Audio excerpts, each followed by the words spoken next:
जिसने कंकर में शंकर को जान लिया, इसलिए कुबेरेश्वर धाम सीहोर का महत्व क्यों है? क्योंकि वो जो उतनी सी जो जगह है कुबेरेश्वर धाम की, जो वो 2-5 एकड़ की जो जगह है जहां कंकर शंकर है, उस भूमि का कंकर शंकर क्यों मान्य होता है? क्योंकि वहां तब साधना का बल बढ़ा, तब साधना का बल बढ़ा। और कंकर की पूजन कर कर, हाँ एक गलती कुबेरेश्वर धाम में जितने लोग आते हो ना, एक गलती कभी मत करना। जो गलती तुम लोग करते हो हम आपको फिर समझा रहे हैं। कुबेरेश्वर धाम में आने वाले इतना ध्यान रखो, आप कंकर शंकर उठाकर पूजन करो, 5 कंकर की पूजन करो, हम मना नहीं करेंगे। पर पूजन करने के बाद में जो भी आपके वहां जो कंकर की आपने पूजन करी है, उसको उठाकर एक जगह पर कहीं पर भी स्थान पर उसको ले जाकर अवश्य रखना चाहिए। जमीन पर उसको छोड़कर नहीं जाना चाहिए। पूजन करने के बाद उन कंकर को उठाकर एक और पटक कर जाओ, एक और रख कर जाओ, जिसकी तुमने पूजन करी है, जिसकी तुमने पूजन करी। अब लोग आते हैं कंकर शंकर की पूजन करने के लिए, तो वहां पूरे ग्राउंड में पूजन करते हैं और कंकर शंकर को वहीं रखकर चले जाते हैं। फिर कोई आता है तो उसका पांव लगता है, जूता चप्पल लगता है, सब चीज। तो उसको पूजन करने के बाद उसको उठाओ और एक जगह पर रखकर जाओ, एक जगह पर उसको कहीं पर भी आप स्थान पर उसको रखकर जाओ। कंकर शंकर का स्मरण करो, मना नहीं। इसलिए कुबेरेश्वर धाम में एक बड़ा सा कंकर के रूप में महादेव केदारशिला के रूप में विराजमान है, जिनकी आराधना आप और हम करते रहते हैं। क्या आप जमीन से जन्म ले लेंगे, जमीन से आप प्रकट हो जाएंगे? शिव जी कहते हैं कि मैं पृथ्वी पर से ही प्रकट हो जाऊंगा। पर एक बात है नंदी, शिलाद मुनि के घर में जो संतान जन्म लेगी, शिलाद मुनि के घर में जो संतान पैदा होगी, इसकी उम्र पूरी नहीं होगी। या शंकर जी के मंदिर जाया करो ना, एक लोटा जल चढ़ाने के लिए जाया करो तो भरोसे के साथ जाया करो।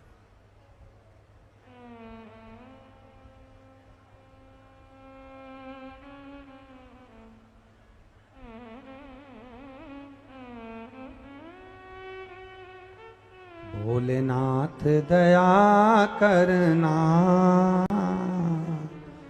मैं तेरे भरोसे, मेरे बाबा दया करना,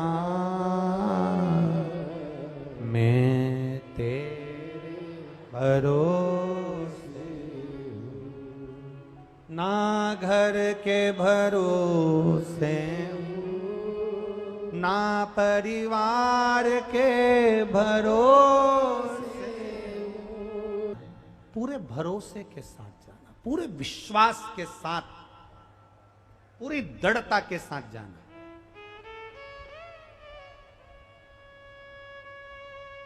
नौकरी की तैयारी कर रहे हो, खूब अच्छी पढ़ाई करना और बाबा के ऊपर जल चढ़ाने जाना। एग्जाम देने जाना, पूरी पढ़ाई कर कर लोटा भर के जल चढ़ाकर बाबा से कहकर जाना, तेरे भरोसे जा रहा हूं। 4 साल से तैयारी कर रहा था, नहीं हुआ। सीहोर वाला महाराज खूब चिल्ला चिल्ला के कहता है, विश्वास मेरे दिल में जागा है, तेरे प्रति जागा है, तू अगर कृपा करेगा ना तो मुझे विश्वास है खाली नहीं जाएगा, मेरी नौकरी जरूर लगेगी और तू लगाएगा।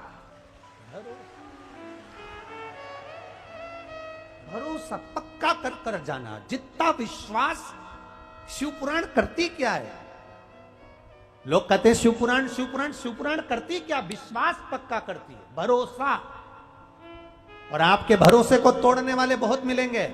मंदिर मत जाओ, पानी मत चढ़ाओ, जल चढ़ाने से क्या होता है, धतूरा चढ़ाने से क्या होता है, ये करने से क्या होता है, वो करने से क्या होता है। सियोर वाला महाराज तो पागला है, उसमें तो अक्ल ही नहीं है, हर कुछ कथा वाचता है, उसने तो वेद पुराण शास्त्र ही नहीं पढ़ा, उसमें तो अक्ल ही नहीं है।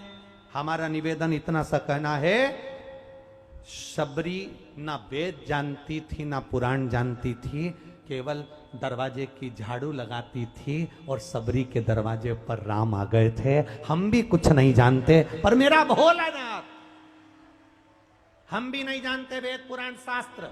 और आप जितने बैठे हो, आप में अगर कोई वेद शास्त्र पुराण जानने वाला हो तो उनके चरणों को मैं दंडवत प्रणाम करता हूं।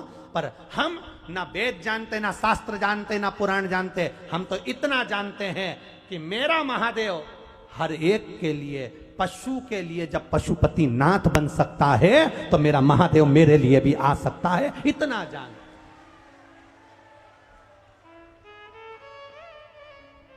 संसार में बहुत विद्वान पंडित है, बहुत विद्वान लोग बैठे हैं, एक से बढ़कर एक कथावाचक बैठे हैं, एक से बढ़कर एक वक्ता बैठे हैं। उनके चरणों को दंडवत प्रणाम करता हूं, उनके चरणों को नमन करता हूं। मैं जानता हूं आप वेद जाने, पुराण जाने, शास्त्र जाने, सब कुछ जानते हैं, पर हम नहीं जानते। और ये भोले भक्त भोले के ये भी नहीं जानते, ये तो भगवान की भक्ति में ना जाने कैसे डूबे हैं। और मेरा महादेव सीधा है, भोला है, इसलिए उसका भक्त भी भोला है और वो भोले के साथ जिंदगी भर रहता है। भोला है।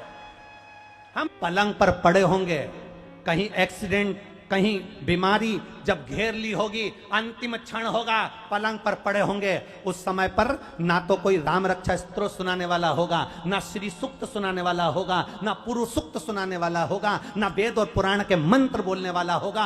हॉस्पिटल में डॉक्टर सिस्टर होगी और हॉस्पिटल में अगर कोई तुमको ढेर बांधने वाला होगा तो इतना कहने वाला जरूर होगा, घबराना मती, मैंने शंकर जी को 1 लोटा जल चढ़ाया है, वो तुम्हें कुछ नहीं होने देगा, इतना कहने वाला जरूर होगा। शंकर पर विश्वास रखना, तुम्हें कुछ नहीं होगा, तुम परेशान मत हो, तुम्हें कुछ नहीं होगा। यहां पर ये जजमान श्री नवीन कुमार जी गोस्वामी जी बैठे हैं, इनकी धर्म पत्नी श्रीमती खुशबू जी गोस्वामी बैठी हैं। इनके पिताजी को लीवर और किडनी गड़बड़ हो गई थी। कहीं बैठे हैं इनके पिताजी? यहाँ कहीं बैठे हैं?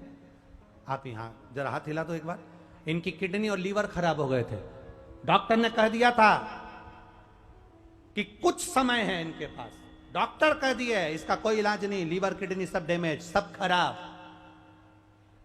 और इनकी धर्म पत्नी ने 1 लोटा जल का महत्व समझा और चढ़ाया और दिया। दूसरी बार जांच कराने के लिए गए तो लीवर और किडनी काम करना चालू कर दी।